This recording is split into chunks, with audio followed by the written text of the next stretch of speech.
Atenção, sementinhas! Olha aqui para o tio Rogério, ó. A gente está conversando sobre o quê? Evolução biológica. Vamos continuar desenrolando esse assunto. Na aula anterior, a gente falou sobre o quê? Falamos sobre mais ou menos o surgimento dessa ideia evolucionista, ok? A gente pontuou dois aspectos importantes que você não pode esquecer para a prova, beleza? Vamos lá. A ideia fixista, ou seja, os indivíduos como nós os conhecemos hoje, surgiram no planeta, apareceram no planeta, tal como nós os conhecemos. Ou seja, eles não sofreram mudanças ao longo do tempo, tá? Então, essa ideia fixista, ela perdurou, né, desde a antiguidade, passando pela Idade Média, até mais ou menos o século XVIII, beleza? No século XVIII, começam a aparecer as primeiras ideias mais fortes a respeito do processo evolutivo, reconhecendo que os seres realmente podem sofrer transformações ao longo do tempo e que essas transformações podem dar origem a novas espécies, tá? E aí terminamos falando sobre lamarquismo, onde nós falamos sobre a lei do uso e desuso e sobre a transmissão de características hereditárias, beleza? Mas aí hoje a gente vai falar especificamente sobre darwinismo, Robert Darwin, né? Robert Darwin, beleza? Olha aqui, ó, Charles Darwin, tá? 1809-1882, deu a machadada final na ideia de evolução biológica. Vocês não têm ideia da relevância desse carinha para a ciência. A biologia antes de Darwin era uma coisa, a biologia após Darwin é outra. A ciência também, antes e depois. Então teve um papel importantíssimo na mudança de paradigma em relação à ciência e especificamente à ideia sobre evolução. Legal? Olha aqui, ó. Darwin é mais conhecido por dois aspectos importantes. Primeiro, a ideia de evolução a partir de um ancestral comum. Gente, isso aqui é fantástico. Olha aqui que coisa fantástica. Guarda isso aqui, ó, no fundo do teu coração. Olha aqui. A ideia de ancestralidade comum aparece aí.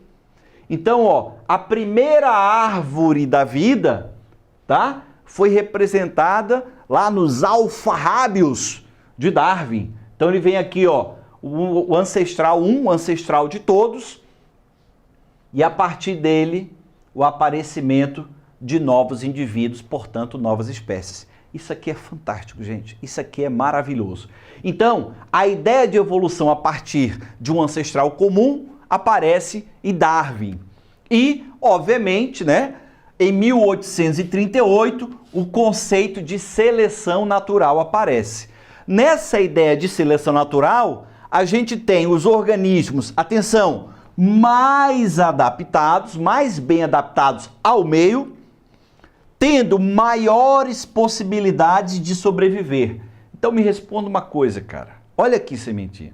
Se os indivíduos têm maiores possibilidades de sobreviver ou sobreviverem, é óbvio que eles têm maiores chances de quê? De se reproduzirem. E se reproduzem, eles deixam descendentes que podem apresentar suas características, boas ou ruins, claro.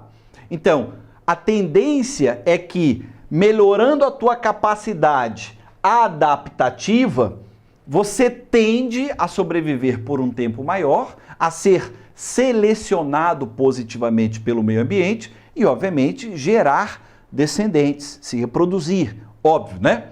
Então, não se esqueça de que o pensamento darwinista, simplificadamente falando, ele está baseado nesses dois aspectos, tá bom? Nesses dois pilares. A ideia de evolução a partir de um ancestral comum, isso é fantástico, tá? E a ideia de seleção natural que surge lá em 1838.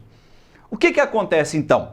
Acontece que em 1859 ele lança, após a sua viagem no navio Beagle, né? Praticamente 5 anos, passando pelo Brasil 2 ou 3 vezes, ele lança um livro chamado A Origem das Espécies.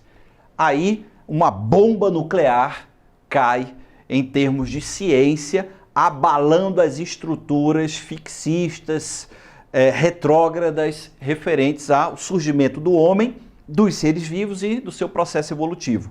Então esse é um livro importante para a história da ciência mundial, porque ele dá uma machadada muito forte na ideia, naquele conceito arcaico de não mudança ao longo do tempo por parte dos seres vivos, ok? E aí, quando você pega o livrozinho de Darwin, né? Lá na introdução ele diz assim, ó, meu trabalho está agora, isso em 1859, tá? Muito próximo do seu final, mas como seriam necessários ainda 2 ou 3 anos para completá-lo, e como minha saúde não é das melhores, algumas pessoas me solicitaram que escrevesse este sumário. Aconteceu também uma razão especial que me fez redigi-lo. O senhor Wallace, olha aqui, ó, Alfred Russel Wallace, coautor dessa teoria, né?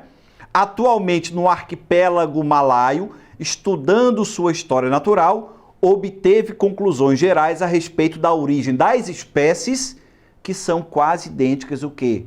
As minhas. Isso Darwin falando lá na introdução do seu livro A Origem das Espécies, de 1859. Então quem foi esse carinha Wallace aqui que vocês quase não ouvem falar? O Wallace, a gente pode dizer que ele é um coautor, lembrando que o prefixo co significa o quê? Junto, né? Coautor da teoria da evolução natural, da evolução biológica, tá? Fala-se pouco dele por razões óbvias, né? Darwin estava na Inglaterra, que era o centro do mundo naquela época, tá? Tinha um poder financeiro muito maior do que o Wallace, é óbvio, né? Tinha o apoio da comunidade científica inglesa naquele momento, então Darwin acabou sendo considerado o grande pai desse novo pensamento evolutivo. Agora não se esqueçam desse carinha aqui, que inclusive fez estudos no Brasil, e a gente pode dizer que ele é um coautor dessa teoria evolutiva, tá? Então, primeiro pensamento aqui, ó, primeira pergunta, ancestral comum, o que isso quer dizer? Hoje a gente entende que as diversas espécies que compõem o planeta tiveram um único ancestral e que ao longo do tempo, conforme Darwin já havia previsto, a partir desse ancestral comum, os indivíduos foram acumulando uma série de mudanças que contribuíram para a formação de novas o quê? De novas espécies como nós conhecemos hoje. Beleza? Então, a ideia de ancestral comum, legal. Agora, como explicar isso? Como explicar essa diversidade de seres? Qual o mecanismo responsável pelo processo de diversificação das espécies que vai culminar com, obviamente, a formação de novos seres? Tá? Então, tudo isso a gente pode responder utilizando essa noção, esse conceito de seleção natural. Ou seja, ao longo do tempo, segundo Darwin também, né? As espécies vão acumulando uma série de diferenças, de características específicas que podem culminar com o aparecimento de novas espécies.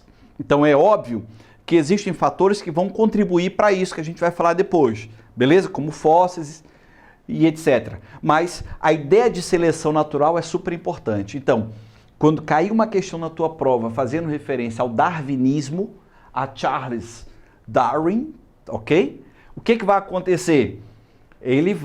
A questão vai fazer referência à seleção natural, tá? Então vamos lá. Os organismos mais bem adaptados teriam maiores possibilidades de sobreviver e, por conseguinte, de se reproduzir, gerando descendentes com aquelas características que foram selecionadas o quê? De maneira positiva. Beleza? Então, gente, é isso aí. Um grande abraço e até a próxima.